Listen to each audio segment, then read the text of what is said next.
Fala comigo, moçada, e aí, beleza? Tudo bem com todo mundo? Hoje eu recebo aqui no nosso Fala Comigo a Aline Gomides, ela que é advogada, psicanalista, professora de português e também designer de moda. Vai falar pra gente um pouco do autismo, ela que foi diagnosticada tardiamente com autismo. A gente sempre trabalhou aqui com quem cuida dos autistas, mas nunca a gente conversou com autista, vai ser a primeira vez.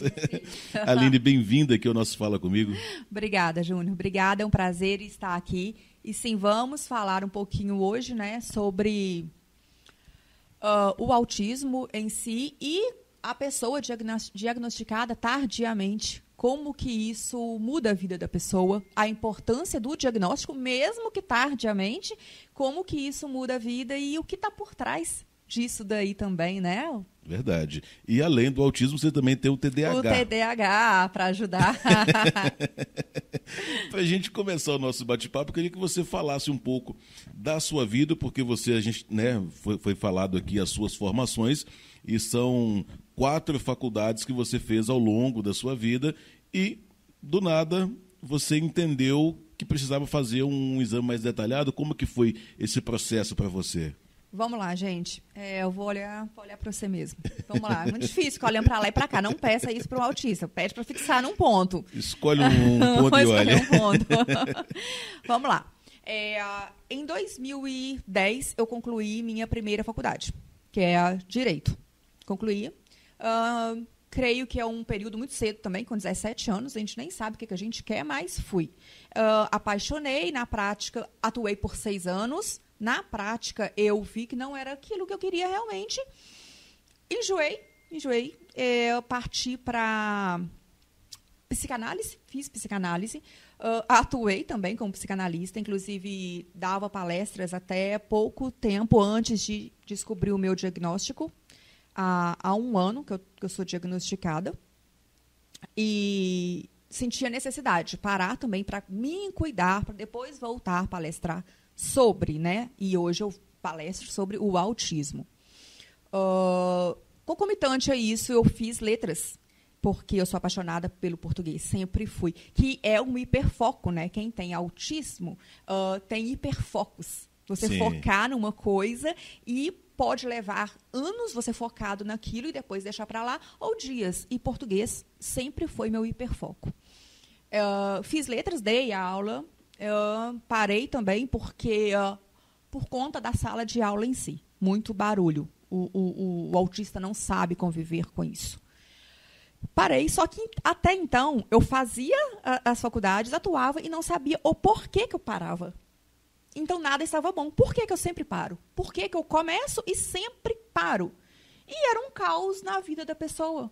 Eu fiz por quê? O que há de errado comigo? Todo mundo faz uma faculdade, tem um emprego e segue aquela profissão. E eu não consigo seguir. O que há de errado? Mas é um não conseguir seguir de forma que você trava. Não que eu não quero ir hoje. De forma que você realmente entra em colapso, em crise, em fobia de ir para o hospital, de não querer frequentar o ambiente. E a família nessa situação? Como que a sua família reagia a isso até então sem saber o que era? Ninguém sabia. O porquê? Vamos consultar com quem? Vamos fazer um exame de sangue para ver se o hormônio está normal, se está tudo normal. Porque ainda hoje, Júnior, hoje que a gente está começando a falar mais sobre o diagnóstico em autista, né? Muitas crianças são diagnosticadas hoje, ainda bem, mas o adulto, para que eu vou diagnosticar agora? A gente ainda, infelizmente, tem esse pensamento, e é muito importante o diagnóstico. Mesmo tardio, hoje eu tenho 38 anos, então eu vivi 37 anos sem o diagnóstico, sem me entender por que eu nunca completava o que eu começava a fazer.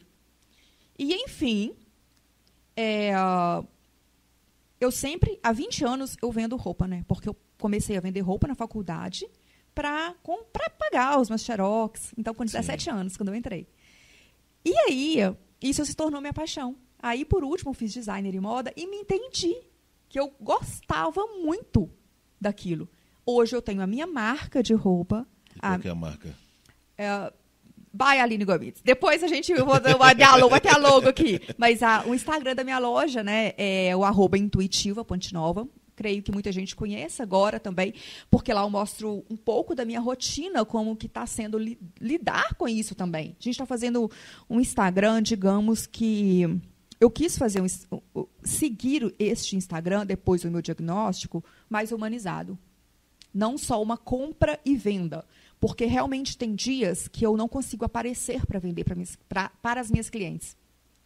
E eu falei, não posso deixar elas no vácuo. Então, vamos dar a cara aqui, vamos falar o porquê que eu não apareci hoje, o porquê que eu não consigo te atender hoje.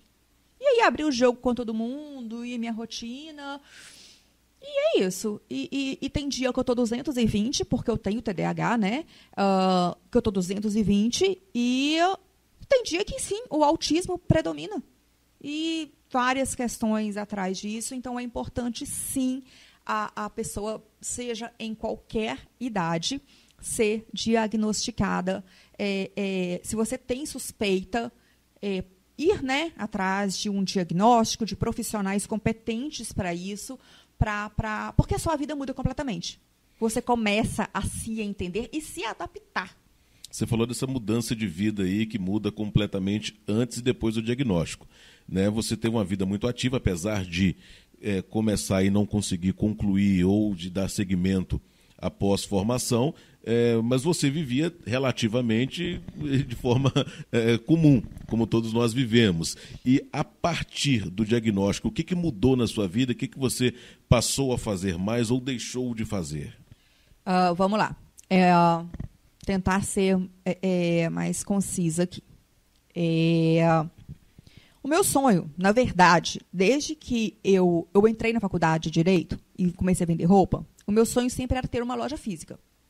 Sempre foi. Depois disso tudo aí, eu resolvi...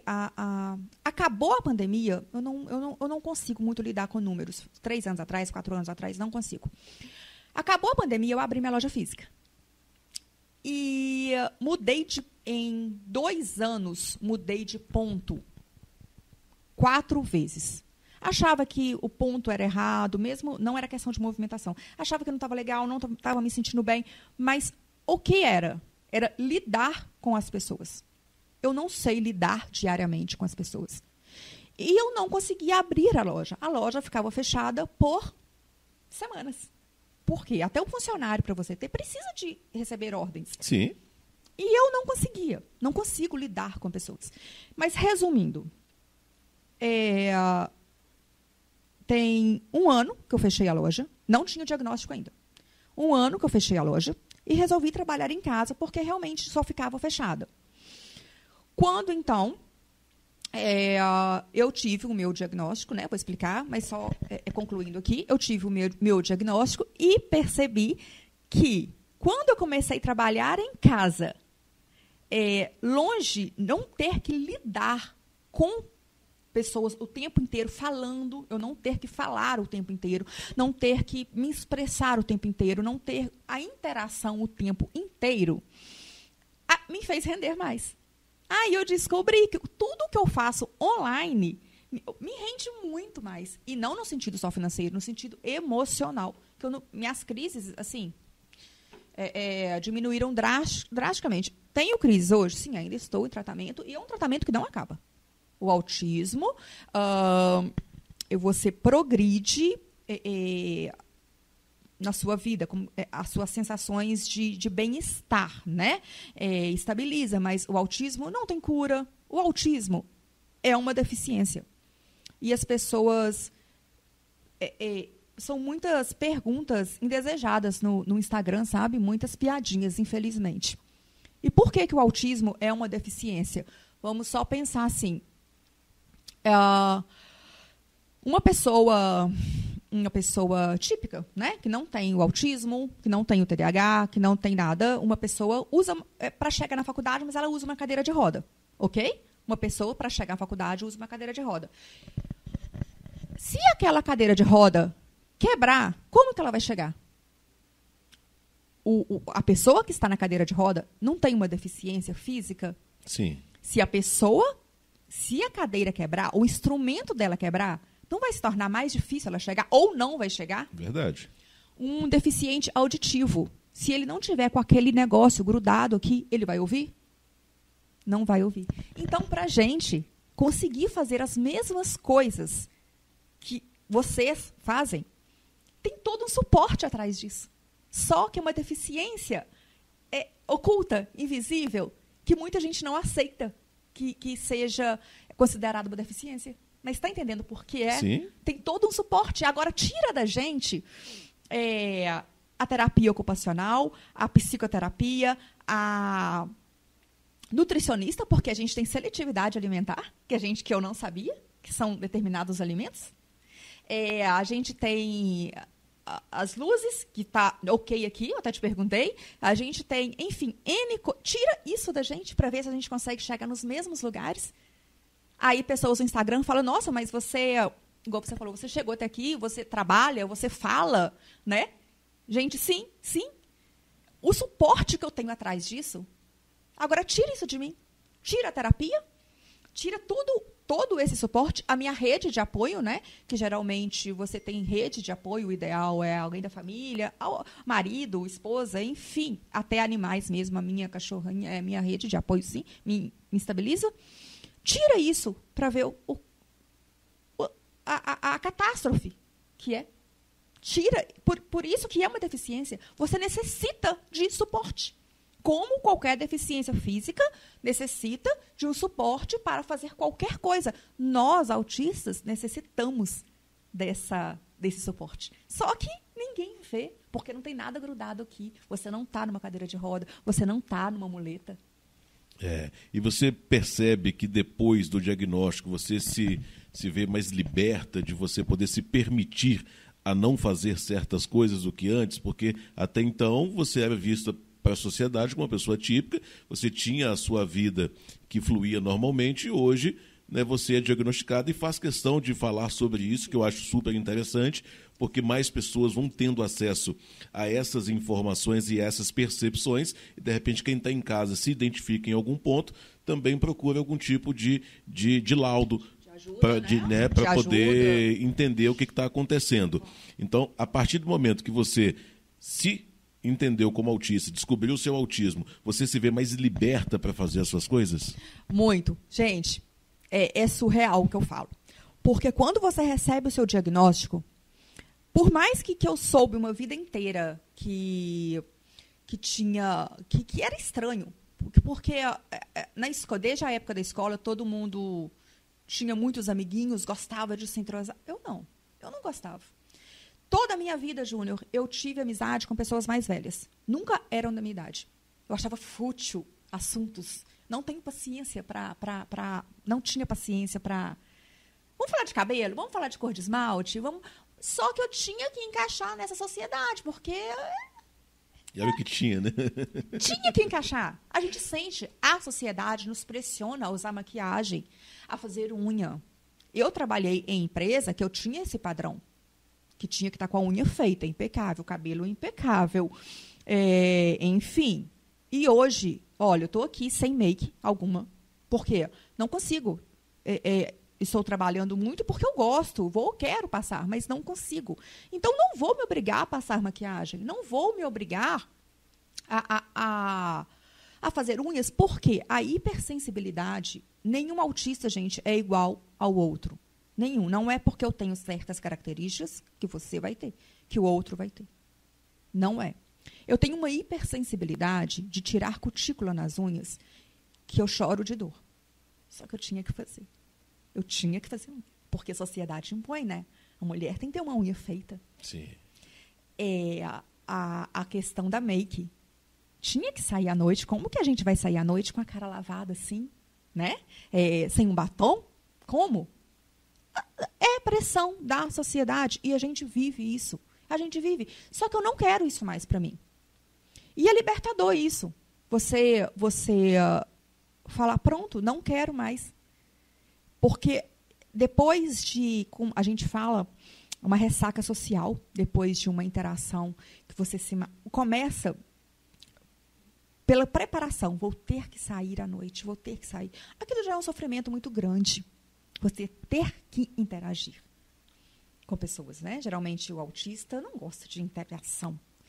E já era um sofrimento muito grande para mim, mas por que era? Eu não sabia, né? Hoje eu sei. Vou ter que interagir, E aí o próximo passo? Vou ter que passar maquiagem. Enfim, tudo aquilo. E eu chegava em casa, parecendo que um trator passou em cima de mim, com crise de enxaqueca, que eu ia para o hospital, crise de choro que durava 2 dias. E a ressaca social do autista se obrigar a fazer coisas que a sociedade manda.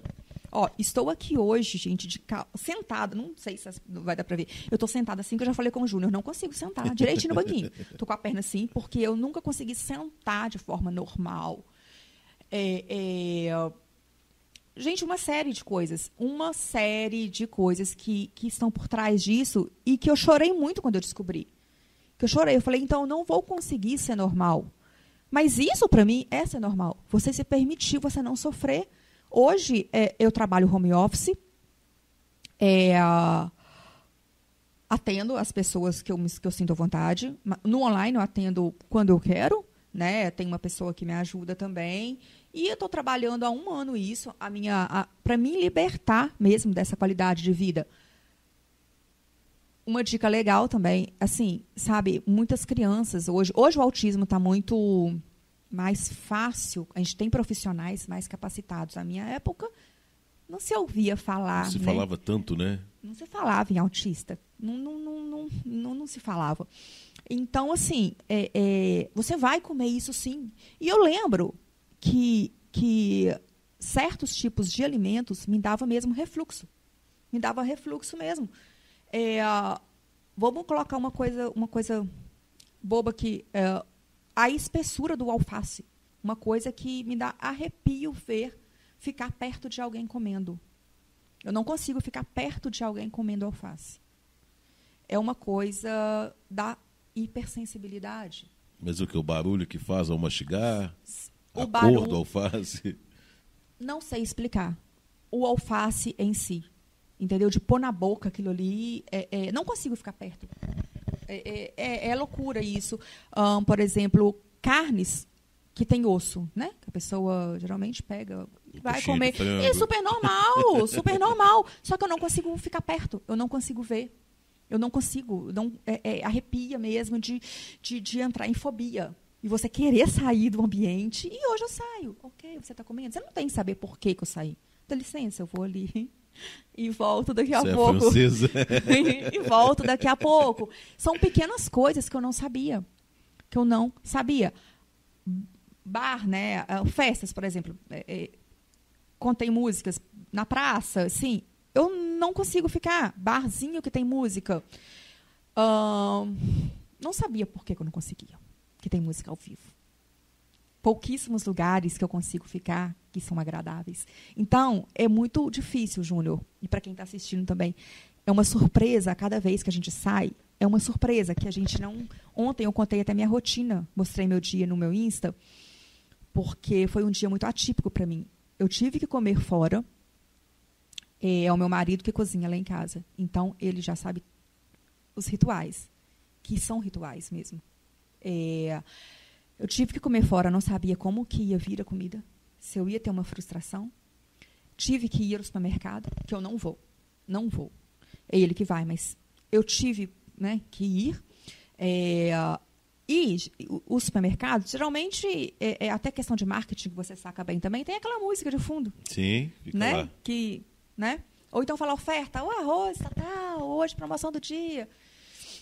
Isso me incomoda muito, e eu não sabia por que eu não gostava de mercado. Nunca soube por que eu não gostava. Hoje eu sei por quê. E ontem foi uma surpresa muito boa, porque realmente não tinha música, estava vazio. Então a gente vai se adaptando a isso. Vai se adaptando a ir ao supermercado, ao horário de almoço, que está vazio. Comer em tal lugar que a pessoa já sabe o que você não consegue, a sua vida muda, mas você tem uma qualidade de vida muito melhor. Então, assim, as mães têm que ficar muito atentas a isso desde cedo. A criança não gosta de ir ao supermercado.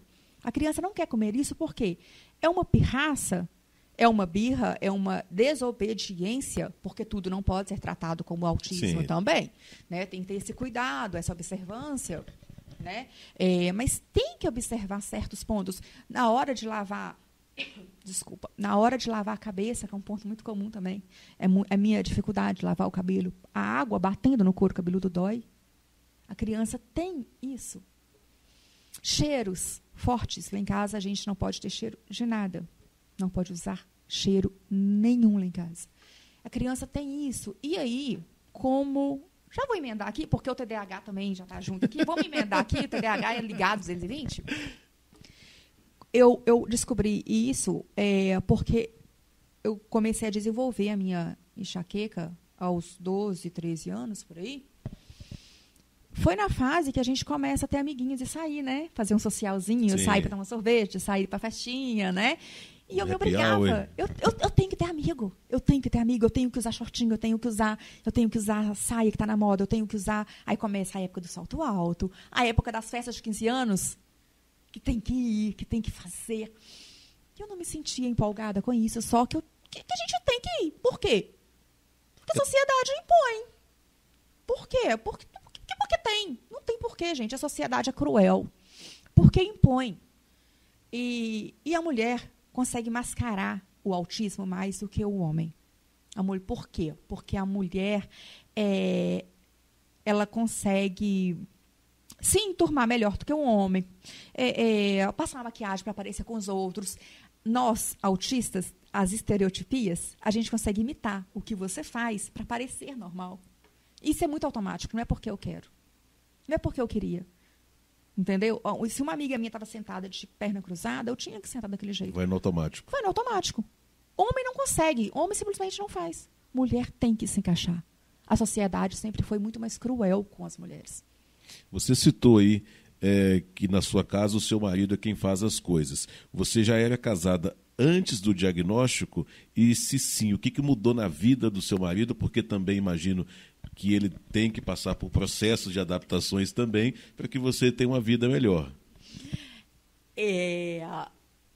Não. Eu tô com ele há 4 anos. E o meu diagnóstico... Tá funcionando? Tá. E o meu diagnóstico tem 1 ano só. Só que... voltando. A gente dá esses lapsos aqui, gente. Preocupa, não. Aí eu estava falando como que eu descobri, né? A enxaqueca, um dos fatores principais era isso, a me forçar. Depois que eu parei, minha crise está bem melhor. E aí, a irmã do meu marido, ela... CEO de uma clínica, correndo, depois eu vou marcar para você também passar, onde eu faço meu tratamento, lá no Rio de Janeiro. É a minha cunhada. E foi ela que percebeu muitos traços em mim. Muitos traços. E ela foi conversando delicadamente, né, sobre isso comigo, com ele. Só que eu tinha crises que ele também não entendia. Eu lembro de uma crise muito forte, logo quando nos conhecemos, não lembro porquê, mas foi na Praça de Palmeiras. Eu chorava e perdia o ar por uma coisa que eu fui numa loja. É a frustração. O autista tem a frustração vem muito forte. Eu não lembro. Fui comprar alguma coisa, por exemplo, fui comprar uma caneca numa loja. Cheguei lá, o autista idealiza muito, né? Eu queria cor de rosa, por exemplo. Não é isso, gente. Mas chegar lá tinha o lilás. O autista não pensa assim, tá ok, vai chegar daqui 1 semana. Tá ok, vamos tentar uma outra cor. Não. Para o autista, o que ele idealizou é aquilo. Se sair errado, é um colapso que entra. É uma bomba. E você explode em qualquer lugar. Você chora. Eu, com 37 anos, na Praça de Palmeiras, chorei. E aí, que eu vi, já, né, emendando uma coisa na outra, eu vi a chave mudar. Por que aquele relacionamento era diferente? Porque eu tinha essas crises também com meus outros relacionamentos. E a pessoa não entendia. Frustração é pirra, é mimo. É uma mulher mimada. É uma mulher que quer as coisas na hora que quer, do jeito que quer. E nessa hora, por ele entender um pouco do assunto, ele entendia pouco, muito pouco do assunto, mas, enfim, ele viu que não era normal aquilo. Ele só me abraçou e falou, o que eu posso fazer para te ajudar? senta e acalma. Não teve vergonha do que eu já estava passando. Por quê? No momento, eu tive a vergonha de todo mundo estar olhando, o adulto em crise, né, na praça, e a vergonha do que ele, o relacionamento que estava começando, do Mas que ele ia você achar. sentia essa vergonha no momento que ia acontecendo, ou depois que aconteceu, né, no momento de mais calma, que você foi perceber isso? A gente só percebe depois que explode. A gente tenta segurar. Tenta. Não consegue. Não consegue. É esse o meu medo que eu sempre falo com você, o meu medo que eu tenho de comer fora. De não ver o prato que eu estou pegando. Sabe? Então, o autista tem muito de ver. Eu tenho que ver para comer. Eu tenho que ver. O autista não muda muito a alimentação. Uma regra básica. Você compra um biscoito. Você compra um biscoito porque eu sou viciada numa marca de biscoito. Quem segue o Instagram lá vê. É um hiperfoco. Eu sou viciada. Por quê? Nunca muda o gosto. Você compra um biscoito. É a mesma coisa, que é a mesma coisa sempre. Agora, quando você compra uma fruta, uma maçã, a maçã pode estar mais mole, pode estar mais dura, pode estar gelada, pode não estar, pode estar mais azeda, pode não estar. É muito sensorial o autista.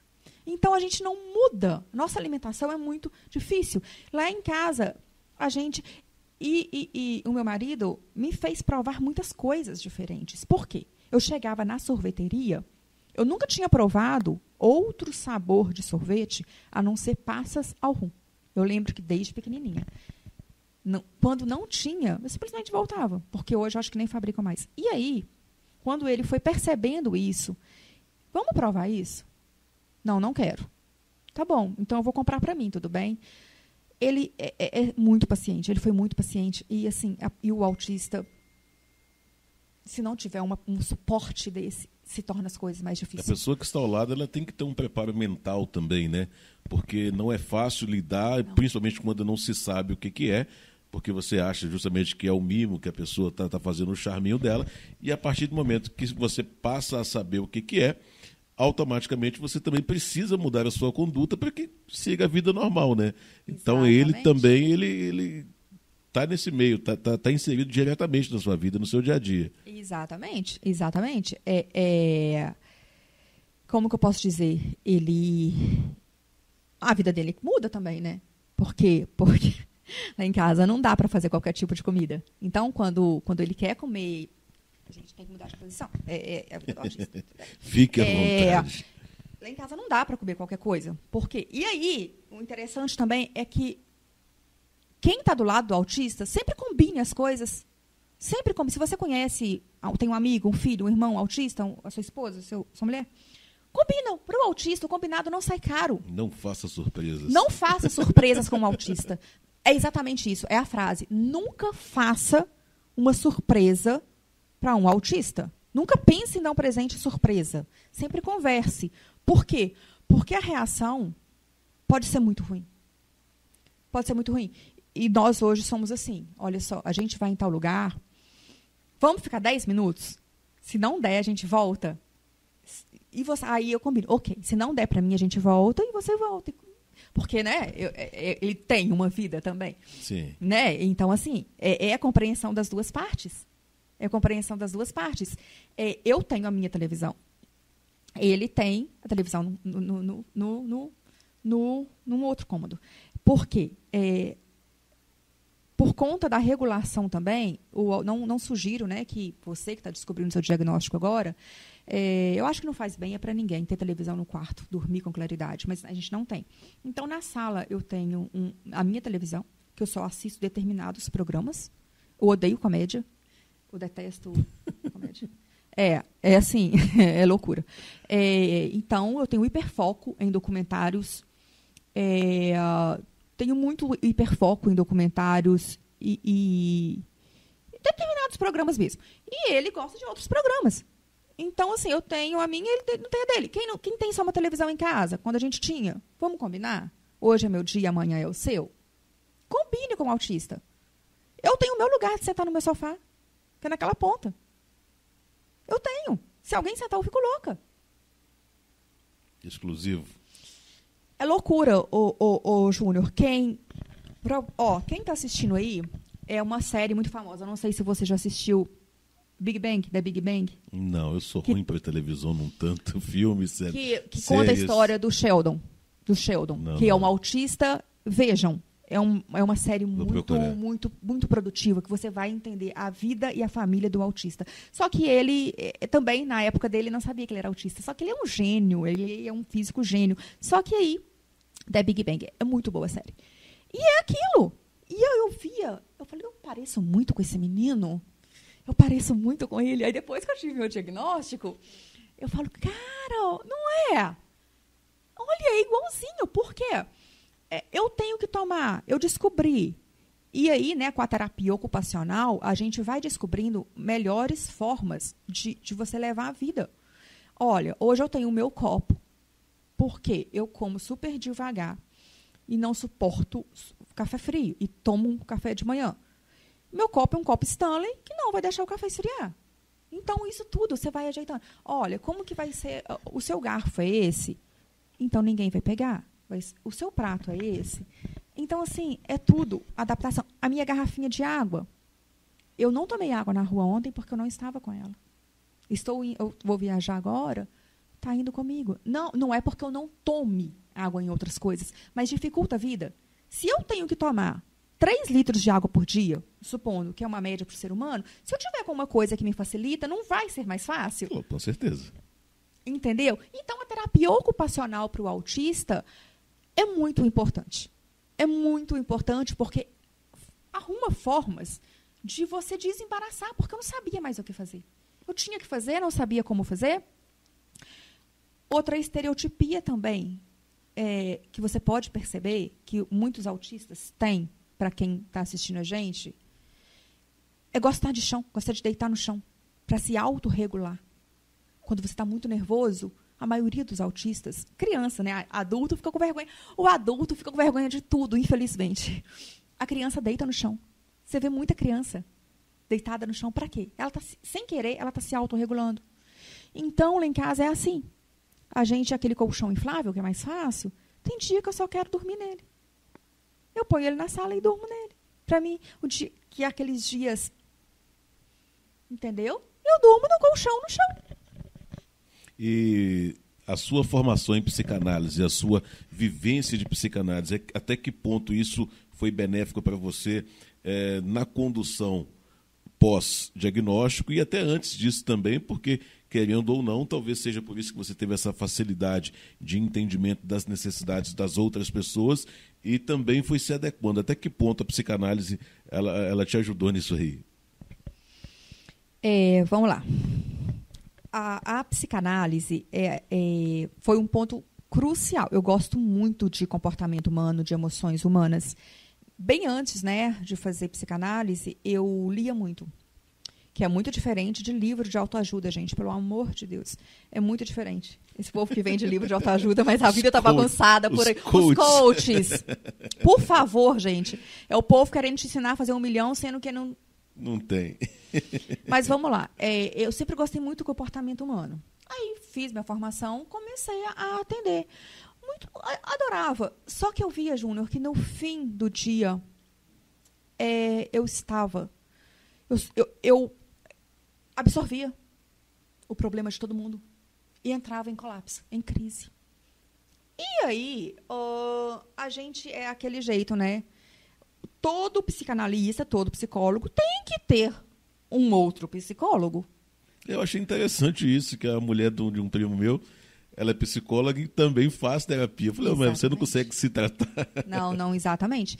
E aí, uma vez, conversando, nem foi profissionalmente, conversando com uma amiga minha de uma empresa que eu trabalhei, psicóloga, ela falou, mas tá errado, porque geralmente a gente não absorve. Você está usando as técnicas tais que a gente aprende, estou usando todas as técnicas. E não conseguia. Depois do diagnóstico, eu entendi que realmente não dá. Só que gosto muito de palestrar sobre isso. Aí eu vi que o meu ponto-chave é o quê? Não é tratar o seu problema aqui. É falar de um assunto em geral.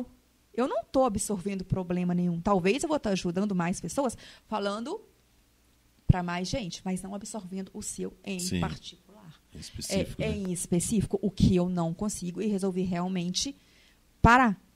Que eu via que eu não... que não me fazia bem, não estava me fazendo bem. Mas no seu dia a dia, assim, a psicanálise ela foi vantajosa para você? Você tem esse conhecimento técnico, né? Porque muitos autistas fazem psicanálise, né, para poder conseguir viver em sociedade, né, e membros da família. Em particular, a psicanálise para você como profissional da área, ela te ajudou em quê? Ou não ajudou em nada? Sim, ajudou muito, porque as teorias, né, a gente sabe todas, né, ajudou. Então, ajudou a compreensão. Então, o que a minha psicóloga fala hoje eu faço o TCC, terapia cognitiva comportamental. É uma pegada diferente da psicanálise, que é o que eu preciso neste momento. São duas coisas diferentes. Mas o que ela fala, eu já consigo remeter ao que eu aprendi e aplicar. Então, assim, claro, ajuda na vida, sim, muito, muito. É um ganho, assim, a faculdade de psicanálise é um ganho... cheguei a quase terminar meu mestrado. Não terminei ainda, não sei se eu quero terminar também, porque eu vi que eu não sou obrigada a fazer coisas que eu não gosto. Apesar de gostar, mas assim, por obrigação, né? Então, gosto muito e me ajuda muito a saber o porquê que eu estou me comportando desse jeito. Só que não adianta muito eu saber o porquê e não buscar ajuda só na teoria. Eu preciso disso na prática. E quem que é o prático? É o psicólogo que vai, e a TO, a terapeuta ocupacional, que vai me ajudar a colocar isso em prática.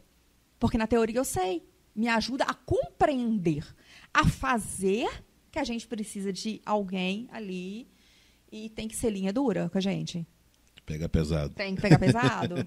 Ali, nosso bate-papo é curtinho, mas achei interessante demais conversar sobre uma outra ótica. Conversei com psicanalista, conversei com psicólogos, conversei com psicoterapeuta, psicopedagoga, neuropsicopedagoga. Então, são pessoas que trabalham tratando a pessoa com autismo. Mas eu nunca tive a oportunidade de conversar com uma pessoa diagnosticada com autismo. E realmente foi interessante enxergar o autismo com outra ótica. Assim, eu acho que todo mundo devia entender um pouquinho, sabe, Júnior? Porque a sociedade ainda julga. Igual a gente tem setembro, né? Setembro Amarelo, mês de prevenção ao suicídio. Eu acho que prevenção ao suicídio devia ser o ano inteiro. E fica muitas empresas, órgãos públicos, dando lacinho amarelo agora. Eu acho uma hipocrisia, porque o ano inteiro a gente, que é autista, pede por socorro. Porque o índice de mulheres autistas estão aumentando radicalmente, devido à pressão da sociedade. Porque não é fácil para mim vir aqui hoje sem maquiagem, me olhar no vídeo depois sem maquiagem. Não entendeu? Não é fácil para mim, mas é libertador, mas não é fácil. Eu quero andar maquiada, eu quero andar de unhas feitas. Só é libertador isso. Eu tenho que dar o primeiro passo. Mas não é fácil eu me ver assim. Então, eu tenho uma rede de apoio que me ajuda a fazer isso. Mas, poxa, então vamos cobrar menos da gente? Vamos ser mais empáticos? O ano inteiro. Então, tem gente no meu Instagram perguntando assim, Aline, você não vai fazer nada, uma campanha sobre o Setembro Amarelo? Eu não, eu já faço o ano inteiro. Quem vê minha rotina, eu já falo o ano inteiro. Eu não vou falar nada, não. Eles que façam para lá. Não. Realmente, para a sociedade, a mulher ela é muito cobrada, né? Em todos os aspectos, ela é muito cobrada e isso gera uma frustração, uma decepção muito grande, uma obrigação de se encaixar num padrão determinado por certas pessoas. Mas, na verdade, o padrão ideal é o padrão que você se sente bem, é o padrão que te faz bem, que te faz feliz. Então, esse é o padrão que você tem que se encaixar. Que bom que você está se encaixando no seu padrão e não no padrão que as pessoas entendem que seja necessário para você. É libertador. Para quem está nessa trajetória aí, para quem está nessa caminhada aí, nunca é tarde para buscar o seu laudo. Porque é libertador você ter o seu laudo, não ter só o seu laudo, né? Um laudo, você tem um papel, ok. O que eu faço com isso agora? Um laudo é um laudo. É o que você vai fazer com esse laudo daqui adiante.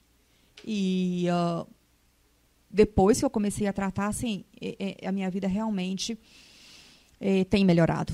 A gente tem encontrado formas de uma pessoa com autismo, uma mulher com autismo, empreendedora, conseguir empreender nesse mundo louco, conseguir ter voz, conseguir ser ouvida, conseguir ser convidada para palestras falando sobre isso, conseguir ter voz, levantar a bandeira. A gente está aqui, somos autistas, nós existimos, nós estamos aqui, nós temos nossas deficiências, mas nós estamos aqui e queremos ser ouvidos, queremos ter voz. E, só um cortezinho rapidinho aqui, Júnior, que eu ia falar, mas esqueci. E vamos começar por mim, que a gente fazia, eu fazia, todo mundo faz, que eu acho que é normal, faz piadinha, vou te mandar para o CAPS, você fugiu do CAPS. Então, acho que o ser humano faz. Faz, verdade. Faz, a gente ouve isso direto. E, gente, a importância que o CAPS, né, que é o Centro de Atendimento Psicossocial, eu acho, se eu não me engano, terapias são muito caras, Júnior. Terapias, toda uma estrutura atrás disso. E as pessoas dependem muito do CAPS. E as pessoas não vão de vergonha. De vergonha de verem entrando no CAPS, de verem saindo. Estou frequentando o CAPS. Sabe? As pessoas têm muita vergonha. Então, assim, vamos dar uma maneirada nisso também. Vamos não fazer piadinhas, porque a gente só vê a crueldade quando acontece com a gente. Verdade, ponto interessante esse que você tocou. Principalmente eu falo que a rede social, a mesma vantagem dela é a mesma desvantagem, que é dar voz a todo mundo. Quando você dá voz a todo mundo, você dá voz a pessoas boas, que usam ali o espaço para poder divulgar coisas boas, e também tem aquelas pessoas que usam o espaço para poder denegrir, para poder fazer o mal. Então, que essas pessoas sejam cada vez menos ouvidas, né, e cada vez menos importantes na vida de todo mundo. Aline, um presentinho para você. Não vou falar para você tomar o café aqui, porque ele não vai manter o seu café quente, mas você pode deixar num cantinho lá de decoração e lembrar da gente. Mas usarei, com certeza. Usarei, adorei. Eu sou compulsiva por xícara, né? Eu sou compulsiva por xícara. É o meu hiperfocus desde sempre. Onde eu viajo, tenho que trazer uma xícara. Tem que trazer? Tenho. Gente, e assim, se vocês quiserem realmente, né, saber um pouquinho mais, segue lá. Eu não falo para seguir meu perfil pessoal porque está desativado, porque eu não quero ser a Aline que eu era no meu pessoal. Eu quero ser a Aline que eu sou no meu perfil da loja. Não estou mandando seguir comercialmente. Para ver essa rotina, como que é o dia a dia de uma autista que tem que lutar. É um leão por dia. E qual que é o perfil lá? Eu acho que tem como você colocar depois, né? É @intuitiva.nova. É uma loja de roupas e acessórios, mas eu não estou falando aqui como um ser humano. Não é como venda. É como mesmo para empatia mesmo com outras pessoas que vocês conhecem. Tá joia. Conversamos com a Aline Gomides, falamos um pouquinho sobre o autismo, na ótica de uma pessoa diagnosticada com autismo. No mais, que vocês tenham aí uma ótima semana, sucesso na vida de todo mundo. Mais uma vez, Aline, obrigado. Sucesso na sua caminhada e conte com a gente sempre que for necessário. Valeu, moçada.